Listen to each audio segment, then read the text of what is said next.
Hello, everybody. Welcome to Wake Up with KC. I'm Kimberly, and this is my first launching of my talk show, and I have an amazing guest. Her name is Corryn Kevitt, and she is a high performance coach. She went from a corporate finance arena to becoming a certified NLP Master Coach. And what she does is she takes personal development and implements it into your business, what it is that you're passionate about, and gives you the tools and resources and everything to help you be the best version of yourself and your excellence of who you are, what you do, and what you want to do. And I am so excited to have her. Let's welcome Corryn.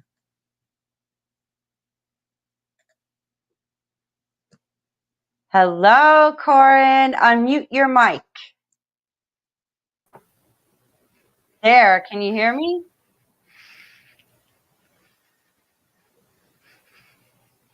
You're unmuted. Hello, can you hear me? Yes. Oh, what happened? I lost you. Oh, this is so much fun.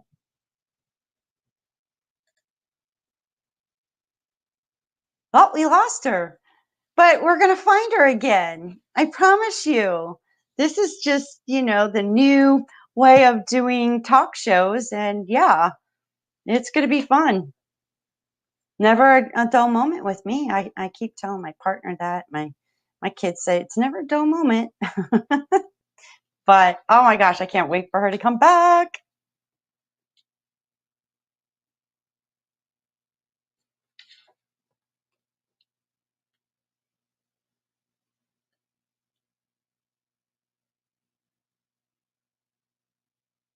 Ah, here we go. She's back. We lost her. She's found.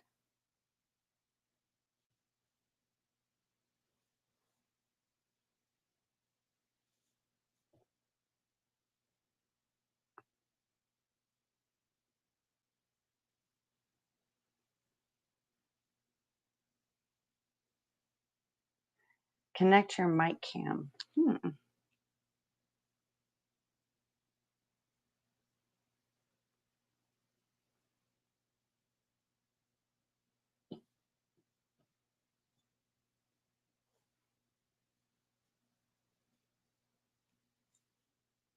Oh no. Let's see if I can.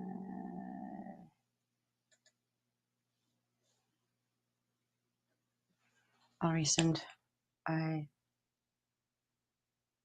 will resend a link. Well, we're going to try this again. I'm going to try to invite her back and see. Things like this happen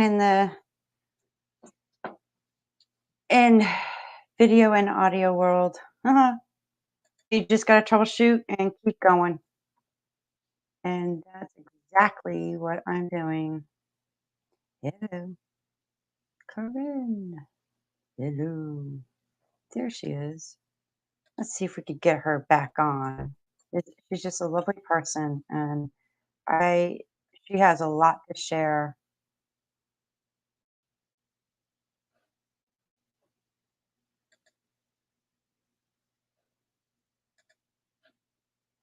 So as soon as she comes back, which I think she just did, hopefully, yes. Add to stream. Oh, I hope that this works. Can you hear me? Can you hear me? Yes, I Yes, can I hear can hear you. you. Oh my goodness. Wow. Talk about determination.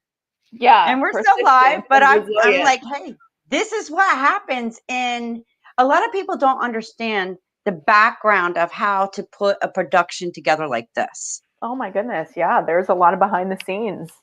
Got to Oh, work on yes. your toes. You got to be on your Oh, toes, just yeah. like entrepreneurship, right? Yes. Oh, I that's am awesome. so happy. You look like you just graduated high school and just started college. I You are know. so gorgeous. Oh, thank you. I'm turning 30 this year, so excited to be You 30. don't even look it. Oh, well, thank you. Yeah. So, Corryn, I briefly shared with the audience that you were in Mhm. the corporate, finance arena, and Mhm. you became a certified NLP Master Coach. Mhm. Now, can you give us a little background about yourself and whatnot to share with us?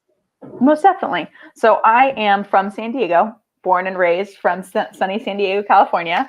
And my family, they're all business owners and entrepreneurs. So my mom was a single mom, raised me, and was a hairstylist. And my grandfather owned multiple different hair salons. So I have been raised by business owners, entrepreneurs. I remember sweeping hair in the hair salon, taking orders from clients. My grandfather always had me answering the phone, writing in appointments. And, I saw the ups and downs of running your own business, and especially a family owned business. I mean, it's rough. And as I was growing up, my mom and my grandfather told me to climb the corporate ladder. I'm grateful that my grandfather had me listening to Earl Nightingale and personal development since I was 12 years old. So I've always been goal focused and goal oriented. And they told me climb the corporate ladder, go for the salary, the stability, the benefits, do what you're quote unquote supposed to do, right? Follow that path. And I did what I was told.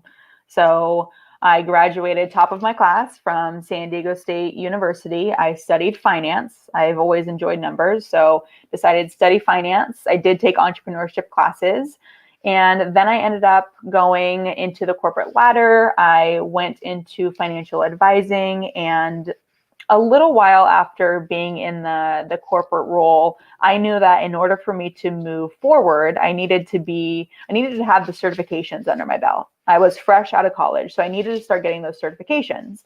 And I became a certified financial planner. So as soon as I decided that I was going to be a wealth advisor, I became a CFP, certified financial planner. And then after that, I got picked up by Merrill Lynch. And looking back, I realized that I was just checking off the boxes. I was just doing the things that you're supposed to do. I ended up working at Merrill Lynch. I wanted the high rise. I wanted to work in downtown San Diego. I wanted the salary, the benefits, all of the things, right, that they tell you to chase. And I realized that I was checking off all these boxes.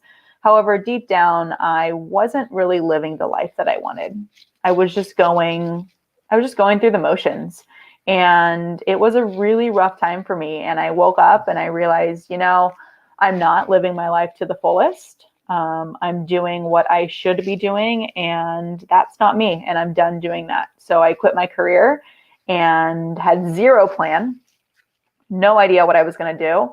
What I knew is where you go, you follow. So I knew that I needed to get really clear on what was going on between my ears, my mindset, because I know that it's 80% mindset. And I started to unravel and uncover those beliefs, the thought patterns, the underneath stuff, those layers that I didn't realize were there, that were shaping my reality and keeping me from knowing who I truly was. So that's where I invested in neurolinguistics programming, and I started peeling back those layers and learning more about myself and about others and how we communicate with the world. And now I get to help other business owners peel back those layers and really utilize the incredible mindset that we have, the incredible mind that we have, to create the life and business that they really desire deep down, that they want. Wow, that is impressive. So let me ask you something, in your process of your transformation of your life and the things that you realized, how can you share some tips with us and in the process of that? Yeah. So the first wake-up call that I had was when I was studying and took the certified financial planning exam. When I passed, initially I was very excited, right? I studied my butt off for 6 months. It was a lot of work. However, I was really only excited to tell my family. I wanted them to be proud of me. I wasn't really excited for me. I didn't really know why I did it. And that was my first hint of, I don't think I'm in this for the right reasons. And that was the first click. And I think I pushed that away, right? I didn't want to deal with it right then. I didn't want to deal with it right there. And then that's when I said yes to Merrill Lynch. And then I started realizing, I'm not loving my life at all.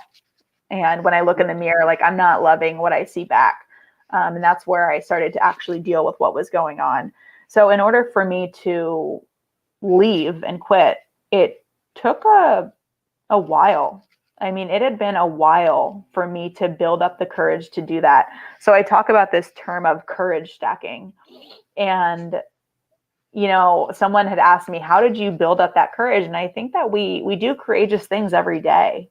And a lot of times people focus so much on results and outcomes. And I say focus on the courage of what you're doing and stack that courage. Because when you're in entrepreneurship or just in life in general, like, we're going to be doing things that are scary. Maybe it's having a conversation that we don't want to have. Maybe it's taking the leap from corporate. Maybe it's telling someone I love you, whatever it is, right? We're doing things that we might initially be like, oh, I don't want to do that. But when you can stack the courage and you can continuously keep getting out of your comfort zone, you look back and you're like, okay, I did that once before, I can do it again. And I like the term stacking courage. Well, to me, Corryn, it's almost like fear, which to me in the acronym is false. Let's see. Fear is false evidence appearing real. Right. And it's what we create with the, not only the thought, but that emotion, that feeling, that energy. And then once we get through it, it's like, oh, wow, that wasn't so bad after all. Right. Yeah. It's never as bad as we think that it is. It really isn't. And I can't remember who says this, but it's the term, but did you die? Like, but did you did it, but did you die? And it's like, no, you're still alive. You're okay. You're stronger, actually. And I think that when we can start, I actually just started a new book about getting intimate with fear. I think that when we can start to get intimate with that fear, that's really, we're gaining our power. That's what it is. And we're honing in our power. Yeah. And honestly, being a human being, because I do talk on my podcast that we're spiritual beings, sexual beings inside of a human being. And the two emotions is love and fear.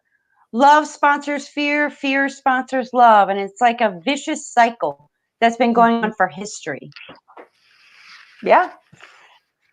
So what's the one thing that you still do today that keeps you inspired with your future goals? And what can you share with us to do as well?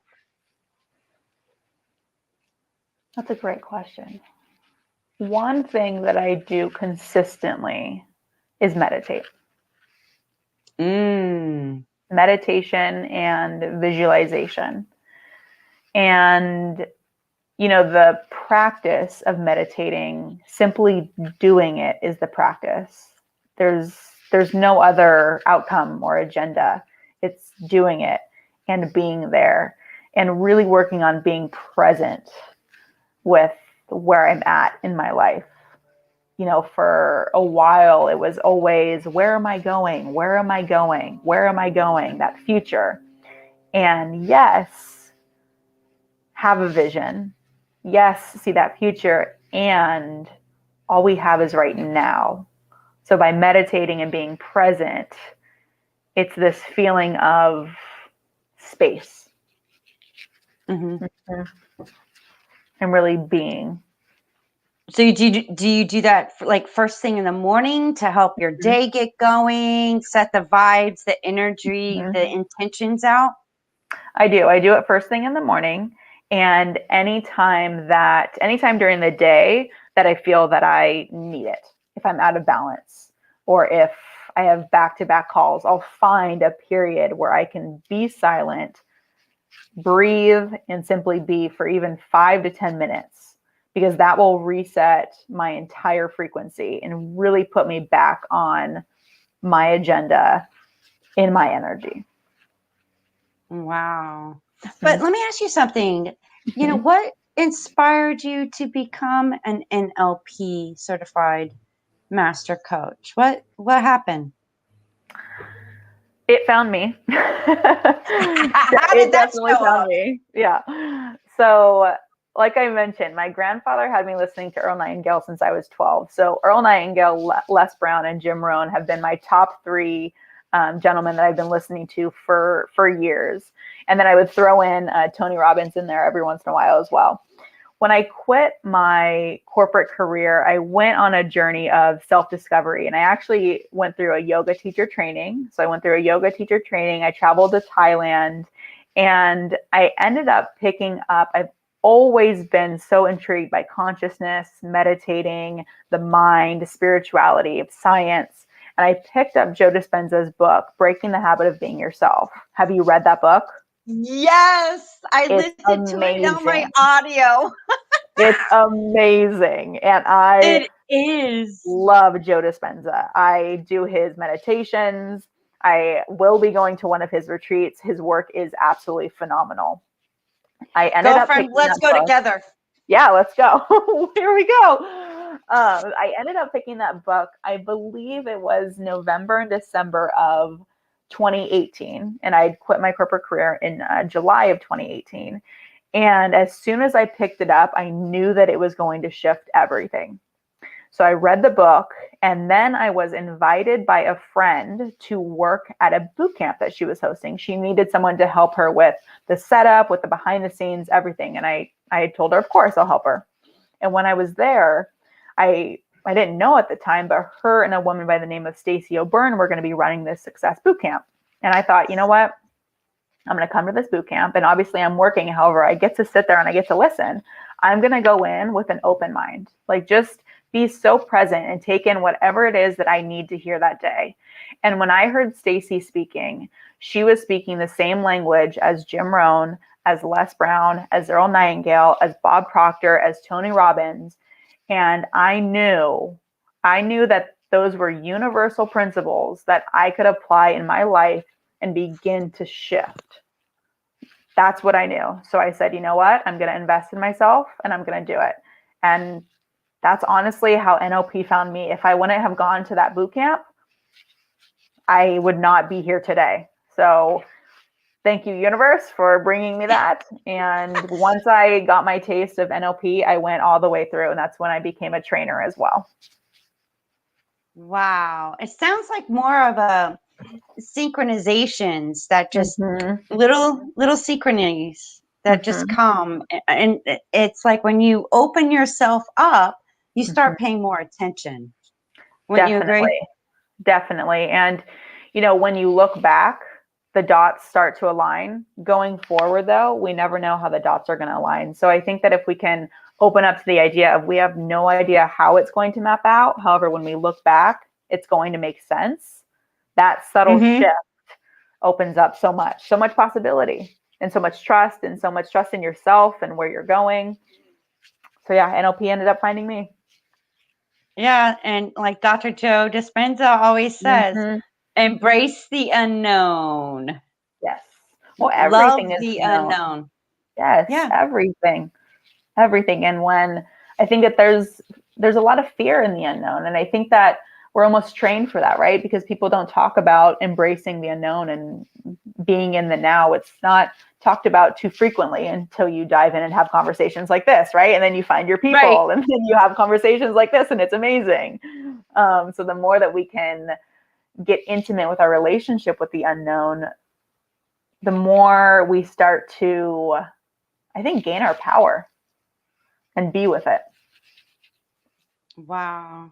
So let me ask you another question. What was the hardest experience that you've had, that you went through, that you learned from, and what can you share with others to help them? The hardest experience that I went through was when I was 13 and my father passed away suddenly. That was definitely the hardest experience that I've been through. And there's no manual for it. They don't give you a manual for life. And especially when you're 13. There's no manual for it. And when I was working corporate, the real aha that I got was my father passed away when he was 36 and I was 13 at the time. And 36 felt so far away. Like that felt so old. Like so many years. And as I was getting older, I realized how young he really was, how much of his life that he didn't get to live. And when I remember sitting in my corporate office and just thinking, am I living the life that I really, really want? Like my life to the fullest? And the real answer was no. And I realized that I wouldn't be making my dad proud. And the toughest thing that I went through, to answer your question, was definitely his passing. And I'm grateful that I have a younger brother. So before he passed, my brother was born. So I do have my younger brother. And, I think if you want to call it a tip, the only tip that I've have is there's no right way to do it. There's no manual. Whatever you go through it, and it's totally fine. There's no one way to do it. There's no one way to grieve. It's messy. It's uncomfortable. You grow from it. And there are still times where I'm still processing things like that. That was a huge moment in my life, and that's okay. It's also okay to not be okay. Yes. And you will grow through it, and you're strong enough to grow through it. And, since you're speaking of that, because I know, through limited beliefs, mental programming, emotional, energetic traumas, sometimes people hold on to that grief, which strickens them. Mm-hmm. And Right. what would you say to somebody that's still like grieving and mourning and not living their life? That's a great question. And I didn't see, until I started doing this type of work, I didn't see how it was shaping my life, because we can't see our own blind spots, right? So I didn't see how his passing was shaping my today, because we can't see our own blind spots. That's what coaches are for. That's what, it's a mirror. So once I started to do the unraveling and seeing how it was showing up and how it was shaping me, I didn't even know it was there. So initially, I would say working with someone to be able to see the fact that you're grieving and allow you to grieve and allow you to experience those emotions, and also start to get the learnings of, when I was 13, I went through my father's death. Like, I'm strong because of that. I'm stronger because of that. And I get to get the learnings from that experience that are going to carry me forward. Because I started to realize that in the grieving and in continuously feeling this sense of loss, that I was doing a disservice to myself and also my dad. Really, I was. And when I finally got that, I was able to let go of whatever. I mean, there was anger, there was sadness, there was hurt, there was all of that. I was able to let go of that because I forgave myself, I forgave him, And I was able to let go of what was no longer serving me and begin to grab the learnings that were going to help me going forward. Wow, I am so proud of you. Well, You are thank you. doing amazing things. And you mentioned earlier that you got a book coming out. So I'd like for you to share, how can someone get a hold of you and get this book that you're going to have out, and provide, for your coaching services that you also provide, especially for these millennials. Yeah. So through my business is the Evolution Room. So through the Evolution Room, we do coaching and training. So I do in-person trainings as well for neurolinguistics programming in person in San Diego. If someone wants to get a hold of me, I'm on all of the social platforms under Corryn Kevitt. You can also search Evolution Room as well, and my website will pop up, and I'm sure all of the other social platforms as well. Wow. Corryn, it was a pleasure. And thank you for being my first guest. Even though we had obstacles, we conquered. Yes, This ma'am. was amazing talk. And I look forward to having you again on my show. Thank you I so much really for having do. me. This has been an amazing conversation. I appreciate you. Well, I appreciate you too. And you keep rocking, girl. Right back at Well, you. well, stay tuned for next Monday. More guests coming. This is Wake Up with KC. Thank you for sharing your time with me. I hope this episode helped you. Join me every Monday, and you can reach out and say hey at wakeupwithkc@gmail.com.